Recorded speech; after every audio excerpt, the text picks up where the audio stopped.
Let's dive into it here. As you can see, we got it right here. We got it locked and loaded and ready to go. All right. So first order of business here is that upsets. That's what we create brackets for. That's what we want to see when it comes to the March Madness. No matter if it's the men or the women, we want to see upsets, especially the men, because that's what made March Madness what it is, starting with the men. First on the docket, and I'm probably gonna get another comment from Cole Johnson again, because the first one on here is the Kentucky Wildcats losing to Oakland in the 3-14 upset. 80-76. They had a guy that came off the bench for Oakland. That man hit 10 threes out of 20. First of all, when you come off the bench, you're not even supposed to take 20 shots. Second of all of them ain't supposed to be threes to begin with. And third of all, you ain't supposed to be hitting 10 of them. Unless you're Klay Thompson. But Klay Thompson in the NBA. So he's an aberration. But this guy right here came off the bench, went 10 for 20 from the field, which is 10 for 20 from three, and shocked the Kentucky Wildcats and John Calipari. Shocked them. Just took them out. Never thought I would see something like this in college basketball, but hey, I did. And then speaking of John Calipari and the reason why Cole is so adamant about the Kentucky Wildcats and Clark Kellogg picking them to go into the Final Four. In the past 5 NCAA tournaments, the past 5, all right? Well, so I say past 6 because one of the years we didn't have a tournament because of COVID. So, but in the last 5 tournament games that Kentucky and John Calipari has been in, he is 1-4. 1-4. Okay. He has been absent in the first round a few times. He's been absent in around the 32. And there was a year that he didn't even make the tournament. Kentucky didn't even make a tournament at all outside of the COVID year. This is how crazy this thing is. Yes, Cole Johnson. Right on cue. How you lose to a Detroit area school, man? You're lucky you're considered a college basketball royalty, Calipari. And here's the crazy thing. John Calipari is one of the coaches. The crazy thing is John Calipari is well known, very known, and he's in basketball royalty off of one championship. One. He didn't win one at UMass. He didn't win one at Mason. Thank you, Mario Chalmers, for all the Kansas fans out there. And he only won one at Kentucky. Anthony Davis, anybody? He didn't win one with John Wall. He didn't win one with Boogie Cousins. He didn't win one with Karl Anthony Towns. Okay? He only won with Anthony Davis as the star player on the team. That's the only national championship Calipari has. And yet, he gets paid what he gets paid. And he's 1-5 and 1-4 in his last 5 tournament games. John Calipari in Kentucky. John needs to go back to being the old John Calipari. Recruiting all these top athletes that are supposed to be one and done. They go to the college for the 1 year and they hot ranked in the NBA. Ain't working no more. The transfer portal has changed all that because now it's college, because college sports has become free agency. Number 2, the NIL deal, because now that will help make it the transfer portal the free agency in college sports. They can get paid, but I can go into a big school. They can go to a small school and get paid, or just like you can go to a big school and get paid. And number 3, the one and dones. Those dudes don't want to develop. They don't want to develop. If they hear the words that you can play in the NBA, they're going to do what they want to do. They're going to go to the NBA. But if they stay and develop, they'll look like the women's game. And it'll be a lot more exciting. It'll be a lot more fun. Because we will know players' names. We will know who to expect to go to the league and who to be ready to rock and roll, do their thing. But it's not. It's because all 3 play a combination into why men's college basketball is on the decline while the women's has surpassed the men. In the day and age, most people would never thought that would happen. But this is where we at. Oh, Snowman's in the building. Shout out to Brian Snow. He says got to tune in. I got all the women's games this weekend on my channel. Shout out to you. By the way, I gave you a shout out to your Northwestern Wildcats earlier for beating Florida Atlantic. Just so you know. Coach Johnson says all that talent which has come to Lexington, and that makes him a world-class fraud. Coach Johnson is picking off the fact that I said Calipari has done all things that he done and has won national championship to show for it. Only one. That's one SEC team that went down. Let's go to the other one. The Auburn Tigers. The SEC champions, Auburn Tigers. They went down in the 4-13 upset to Yale. The Yale Bulldogs caught them.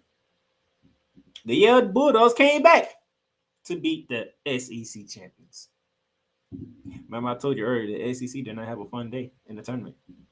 There go your two upsets right there. Kentucky, a 3 seed, Auburn, a 4 seed, all went down. But we'll get more into the SEC later because I could do everything together. Another upset, the 5-12 upset, as James Madison, the Dukes, as we talked about earlier, their head coach has taken a new position. Before he left, he knocked off the 5th seed Wisconsin Badgers. Shocking. And another 12-5 upset is the fact that the West Coast champion, the St. Mary Gale, they got stunned by Grand Canyon, 75-66. This is what March is made of, madness. And speaking of madness, these ain't all the upsets because I did 1-1. Because 3 of the 4 11 seeds took down 6 seeds. Oregon, the Pac-12 champions, taking down 6 seeds South Carolina, another SEC school. Duquesne Dukes, the 11 seed, taking down BYU. And the 11 seed and the ACC champion Northwestern State Wolfpacks took down 6 seed Texas Red Raiders. And the fact that NC State was able to get the 80 tells you everything you need to know. Because you know anything about Texas Tech, they play defense. Well, defense wasn't available that game because the NC State got the 80, which is why that happened. Okay, so those are your upsets thus far in the tournament. As we move on, here we go. Let's break it down, ladies and gentlemen. Conference by conference, and I did this so y'all can see it. Know that I do my work, I do my due diligence. So we get to the ACC. They had a team in the first 4 in the Virginia Cavaliers, and they if I wasn't on vacation and I was able to do a flagrant foul, or if I had a guest like Cole Johnson was with me, yeah, Virginia began a flagrant foul for only scoring 42 points in a freaking tournament game. 42 points! This is what Virginia put up in the tournament game. That's why they got ousted. Outside of that, but can you say about the Atlantic Coast Conference? They went 4-0 in the round of 64. All 14 of those made North Carolina, NC State, Clemson, and Duke won. They went 4-0 in the round of 32. North Carolina, NC State, Clemson, and Duke won in that game. So we have 4 teams in the Sweet 16. NC State, always talk about NC State upsetting 16 seeds. Texas taking a round of 64. And then Clemson in the round of 32. Put it on the 3 seed Baylor in the round of 32. Shout out to the ACC, man. They are balling. We always say the ACC is the basketball conference, and this year we didn't give them respect that we felt they deserved because we were looking at the SEC and the Big 12, and yet the ACC standing mighty tall there, man. And speaking of the Big 12, let's move on to the Big 12. The Big 12 had 8 teams to make the tournament. They went 5-3 in the round of 64. Texas, Iowa State, Kansas, Baylor, Houston. Shout out to Cole Johnson, who was a Texas Longhorn fan. Got them a win in the round of 64. And then from the round of 64 to the round of 32, where I put 3-3, it should be 2-3. Mistake on my part, 2-3 in the round of 32. Only Iowa State and Houston winning. They did suffer upset losses, as we already know. BYU to Duquesne, Texas Tech to NC State, and of course Baylor to Clemson. So the Big 12 took some shots on that one, unfortunately. But that's the Big 12 for you. They got 2 teams remaining. Let's move on to the Big East. Pretty simple. Only 3 teams made it. All 3 teams won both games. 6-0. The only conference that's undefeated is the Big East. UConn, Marquette, Creighton. But I don't know what to tell you. It's the Big East. At one point in time, the Big East was the class of the college basketball world until all the movement around with UConn going to the American and Louisville going to the ACC along with Miami and all this other stuff. Now that UConn is back in the Big East and it's a powerhouse again, and it's showing you why. The three teams that made it, which should have been more, you could have asked St. John's, you could have asked Seton Hall, just throw a couple out there. All three of them in the Sweet 16. 1, 2, and 3. 1 seed, 2 seed, and 3 seed, all of them in the Sweet 16. Let's move on. Big Ten. Moving on to the Big Ten. They had 16 get in it. 16 got in it. 4-2 in around 64. Michigan State, Illinois, Northwestern, and Purdue. Yet again, shout out to Brian Snow and the Northwestern Wildcats when they went over Florida Atlantic. And then they went 2-2. They split in around 32 with only Illinois and Purdue making it. As we talked about earlier, the 5th seeded team, Wisconsin, upset by the 12th seed George Mason and around the 64. Before we move on, Coach Johnson says about Houston. He says, Houston better wake up. A&M almost got him. Duke is able to get him in Dallas. He's actually right. And he also says, I still don't got no faith in Purdue. But hey, Purdue made it to the second weekend. Give them credit. They made it to the second weekend for once. Let's go to the Pac-12. The Pac-12 had 4 teams in it. They had one team playing the play-in, which was Colorado, and they won as the 10th seed. And then the Pac-12 decided to go 4-0 in the round of 30, and around of 64. Oregon, obviously upsetting the South Carolina Gamecocks. Arizona doing their thing. Washington State doing their thing. And Colorado, which I will tell you how I feel about Colorado in a minute. And then all of a sudden they went from 4-0 in the round of 64 to 1-3 in a round of 32 with Oregon, Washington State, and Colorado all taking L's, leaving just Arizona left. Obviously, we talked about Oregon upsetting 6th seed South Carolina. And Colorado decided to follow suit as they took out Florida, the 7th seed. I can't say much, but KJ Simpson saved Colorado. Saved Colorado. That's nothing I can say it. He pulled off a Kawhi Leonard on us. I don't know what else to tell you. He shot the ball hit every part of the damn rim and went in. I don't know what to tell you. I mean, just watch the ball hit every part of the rim and go in. It's just like this really nothing. I can't even be mad. It's just it went in, man. It went in. It just went in. Man, but shout out to my Gators. We did make the tournament, and we did take a first round as I feared. Even though Coach Johnson here saying Florida had a great season, but he don't want to acknowledge that I was right the whole time. And I feared a first round exit for my Gators, and it ended up happening.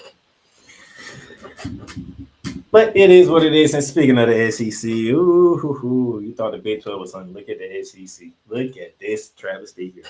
8 teams from the SEC got in. 3-5 in the round of 64. Tennessee, Alabama, and Texas A&M. 2 teams remained after that because A&M took a L to Houston, which Cole was talking about in the last comment, where they almost caught Houston. And I will show you how close they came to catching Houston. Only Tennessee and Alabama remaining, and plus the upsets of Kentucky losing to Oakland, Auburn losing to Yale, and Florida losing to Colorado. And here Cole says, and Rick Barnes actually woke up and decided to coach this past weekend. Congratulations to them, beating Texas in a round of 32. Hey, it is what it is. And then now we get that out the way with the conferences. There's the 1 seeds. As you can see here, fairly dominant for the most part outside of Houston. As you can see here, 5-point win in overtime over Texas A&M. We're going to break that. We're going to dive a little bit more into it. But if you look at the rest of the 1 seeds, fairly dominant. Just dominant. Even Purdue dominant, okay? Just dominant, all right? And let's dive into it. Let's talk about it. UConn Huskies, they won their first game. They won their first game by 39, as you can see, 91-52. They won their second game by 17, by 20, by like 27, something like that. As you can see, they weren't playing. The number one overall team in men's basketball, the UConn Huskies, they have scored an average of 166 to 110. That is a plus 56 and an average margin of 28 through the first two games, through the first weekend. The Houston Cougars, they won their first game over Longwood by 40. And then the game that Cole almost threw up and almost broke a TV when Texas A&M took them to overtime and they survived by 5 points, Houston. So you're talking 186 to 144. That's plus 45. Average margin is 22.5 because they look enough and survive Texas A&M. But UConn is doing their thing. All right. That's the first 2 1 seeds. Let's go to the other 2 1 seeds. Purdue. Oh my gosh. Purdue. Purdue won their opening game by 28 over Grambling State, and then they took Utah State to the woods. They beat them by 39. So you're talking Purdue has outscored their opponents 184 to 117 in their first 2 rounds. That is a plus 67 with an average margin of 33.5. A lot of people was hard on Purdue from going into this weekend. They made it past this weekend. Obviously, Cole Johnson still don't have faith in them. But I want to be anybody else starting to get a little bit of faith in Purdue. We shall see going into the Sweet 16 and the Elite 8. But the most dominant team right now is the Purdue Boilermakers, even more dominant than UConn, according to stats. But the eye test says UConn is just head and shoulders above everybody. Just throwing it out there. According to stats, Purdue's been more dominant. But the eye test says UConn is just head and shoulders over everybody. All right. And then the last number 1 seed is the North Carolina Tar Heels. They won their first round by 28. Then they beat Michigan State by 18, but it felt like more than 18 because Michigan State didn't have a chance in hell in that game, which is quite surprising because it's Tom Izzo and North Carolina sent them boys packing, like for real, packing. Like they was not playing around type packing, okay? So North Carolina 175 to 131. That is plus 44 and an average margin rate of 22 points per game. So as you can see here, outside of the 1 game by Houston when they only won by 5 with Texas A&M, the 1 seeds are being 1 seeds right now, okay? We have dominant 1 seeds outside of that close game between Houston. Been 1 seed. I mean, UConn has hold both their opponents to under 60. Okay? Purdue is just whooping everybody, okay? You get to 50, we'll be in the 70s. You get to 60, we'll be in the 100s, like good gracious. And then North Carolina said both teams are being held on the 70 while we hitting 85 and 90 points. So the 1 seeds are doing their thing. You gotta love it. You got to love it, okay? And here's where we are so far as the seeding for the Sweet 16. Our 4 number 1 seeds are in the Sweet 16, as we just saw. UConn, Purdue, Houston, and North Carolina. All 4 number 2 seeds are in the Sweet 16. Iowa State, Tennessee, Arizona, and Marquette. 2 3 seeds are in it with Creighton and Illinois. 2 4 seeds are in it with Duke and Alabama. 5 seeds has a couple of them with Gonzaga and San Diego State. A 6 seed and Clemson, and the 11th seed and a team that is on a winning streak like none other than the NC State Wolfpack. They had to win 5 games in 5 days to clinch the ACC championship game. Was the only way they was going to get in, and they won their first 2 rounds. Okay, they are very top by the upset of Texas A&M, and they was the team that sent Oakland home. Their very next round in round 32. So they're on a 7-game winning streak. Shout out to the Wolfpack, man. They are doing their thing. I can't be mad at them. But these are the remaining 16 teams and the seedings that they are. So 1 and 2, 8 they are dominant. The 1 seeds are 8-0, the 2 seeds are 8-0. Can they keep it going? So far, so good. Like I said, my Final Four is still intact because I had UConn, I had Houston, which I'm pretty scared of right now. Okay, I'm a little scared because Houston is not looking too well for me right now. That's not good. They had a close call, but they still survived. Who else I had? I know I had Tennessee. I think I had North Carolina, if I remember correctly. Yep, UConn, North Carolina, Houston, and Tennessee. So I'm still good. Only lost one Elite 18, which was freaking Kentucky, but no, not Kentucky. Texas Tech was my Elite 18 that I lost. Texas Tech. Nevertheless, we still good. We still rocking and rolling. All right.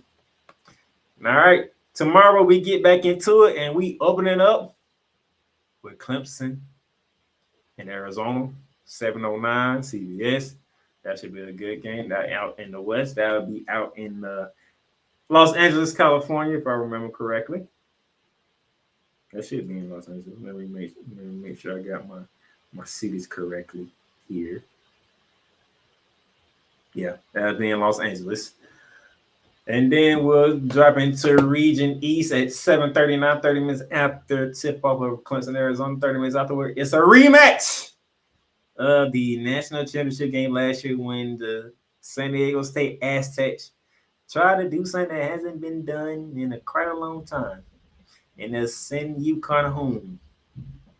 The number one overall seed will see San Diego State again. And if y'all remember, UConn beat the brakes off them boys.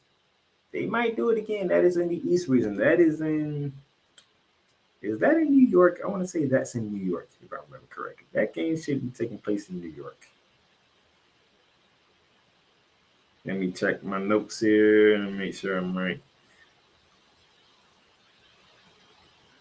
That is taking place. No, that's in Boston. TD Garden in Boston.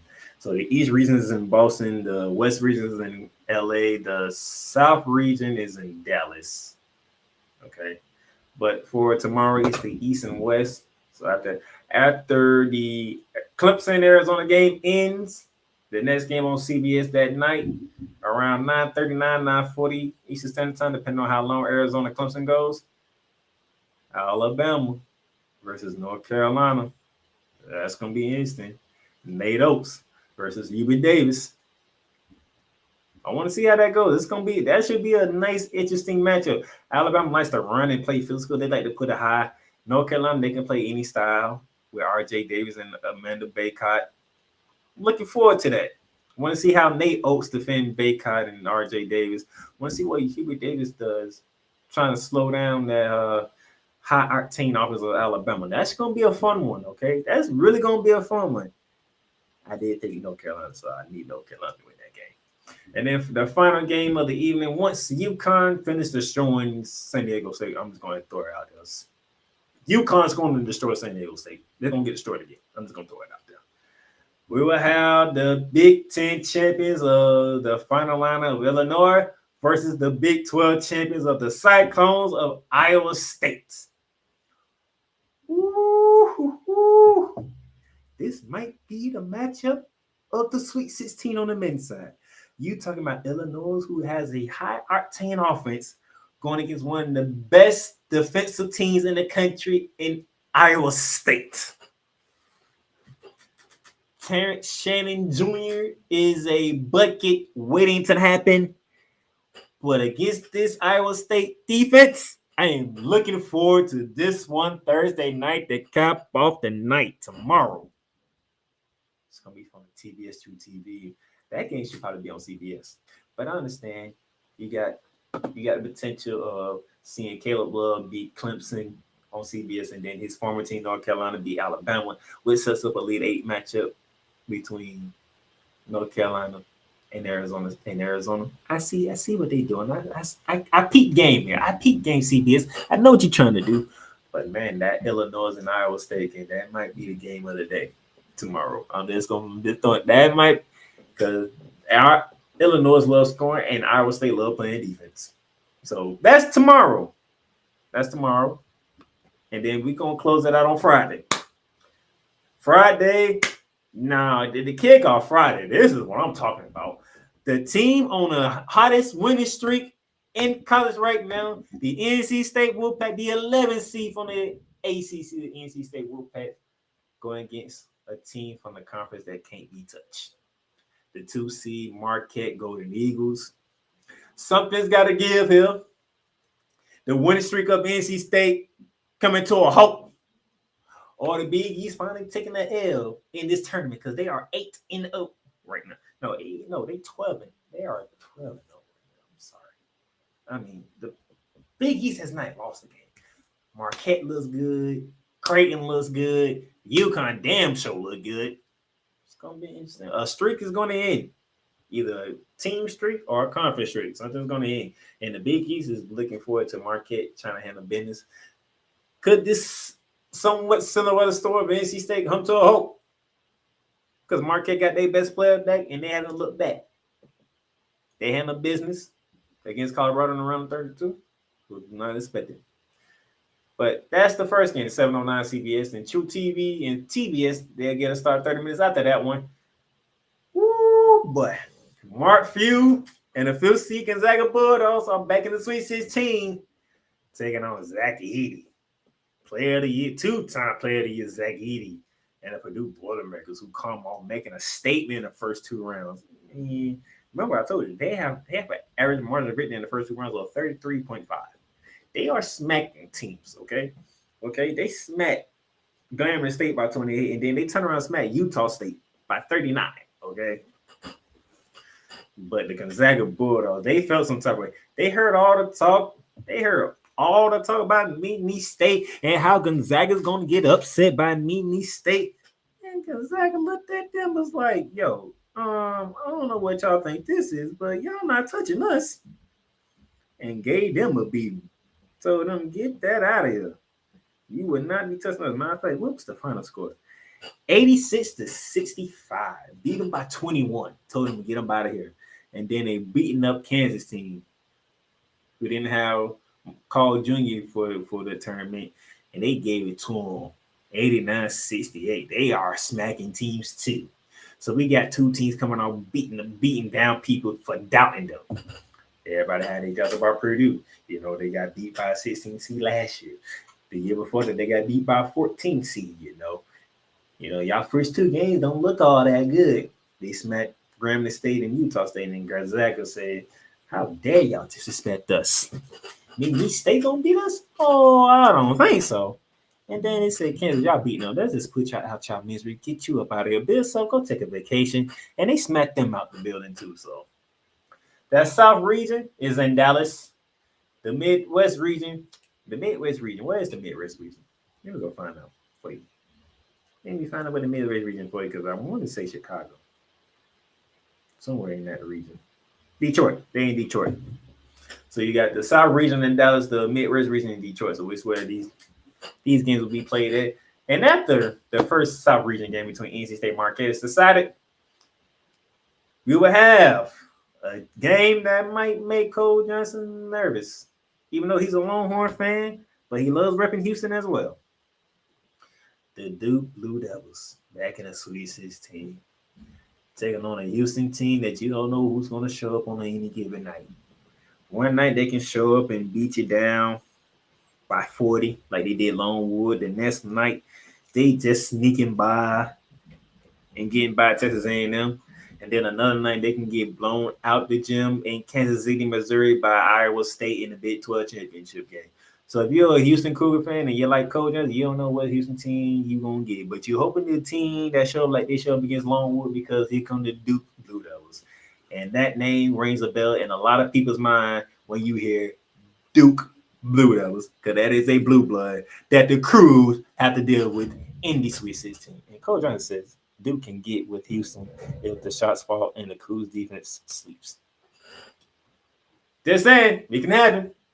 It can happen. And then what could steal the show of the entire Sweet 16? I know I just said Illinois and Iowa State could steal the show, but what can possibly steal the show of the entire Sweet 16 is the final game on Friday night in Detroit, Michigan. The Creighton Blue Jays, the ranking and shooting Creighton Blue Jays. Remember, the last time UConn lost was to Creighton. And that because Creighton shot ridiculously from 3. That thing, they shot like 60% from 3 and 70% from the field. Them shots were falling left and right. UConn had no answer. And then they're going against Tennessee. Tennessee has a guy by the name of Dalton Connect. That dude is a walking bucket. He can drop 40 on any given moment if he needs to. This game right here is going to be spectacular. I can feel it. Creighton loves to shoot. Tennessee likes to play physical and put the buckets in. Man, if you are able to stay up and watch this game, it's going to be great. Now, the problem is, and I agree with Mad Dog on this because he did this on What You Mad About. Why are we starting games so late, like at 7, 7:30, 9:30, 10 o'clock? Start them at 5. You can go 5, you can go 7, or you can go 6 and then 8, you know? Why are we starting so late? I mean, I know you want viewership, but when you starting late, how many people on the East Coast are going to stay up and watch this game on a Friday night? Or how many people are going to remember that this game right here could be the best game of the Sweet 16 going to stay up and watch this game because this game is after 10 o'clock tip time? That's a question I'm just throwing out there. Okay? Same thing with the Illinois and Iowa State. Look at the tip time of that game. It's after 10 o'clock. So your two most intriguing games are both the last games on each days. That's after 10 o'clock tip time. How many people going to be paying attention to those games? How many people going to be asleep? How many people going to be going out, especially on Friday night? You're talking about Creighton in Tennessee. NCAA, we might have to think about redoing our time slots here. You know, we might need to go around about 6 o'clock. You know, and have it starting at 8. And have the second games be around 8. You know, just so you can get the viewership that you're looking for. I'm just saying, just throwing that up. Cole Johnson says NC State might get past Marquette. I mean, you're talking about the hardest team in the country right now outside of UConn is NC State, so anything can happen. But the Big East is on a mission. The Big East is trying to prove a mission that UConn, Marquette, and Creighton all making a statement happen. And then Cole Johnson also says, I think the reason why they start the game so late is because they want the West Coast to watch some games. Because remember, the early game tip-off at rush hour for those who live in LA. Yeah, that's true, but hey. I guess the West Coast gonna get the good games. Give some, you lose some.